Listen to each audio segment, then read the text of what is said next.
তো ভাই সবার আগে এই টিকটক ভিডিওটা দেখো, তারপর এই ভিডিওর ফানি কমেন্টস পড়বো। Let's go. আল্লাহ আপু, দুধ তো এগুলো জাল দিছো না, খাইতেছো কেন? এই দুধ জাল দিতে হয় না মূর্খ ছেলে, এই দুধ কি জাল দিতে হয়? এটা কি দুধ? আল্লাহ, ওই আমার আমার বিড়ালের জন্য আনছি, এখন আমার মন চাইতেছে খাইতে, খাইনি।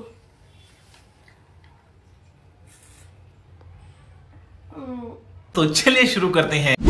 সামনে যেগুলো দেখা যাইতে আছে আমি শিওর বলতে পারবো এগুলো 38 হবে। আপু, দুধ কিন্তু দুধের উপর পড়েছে।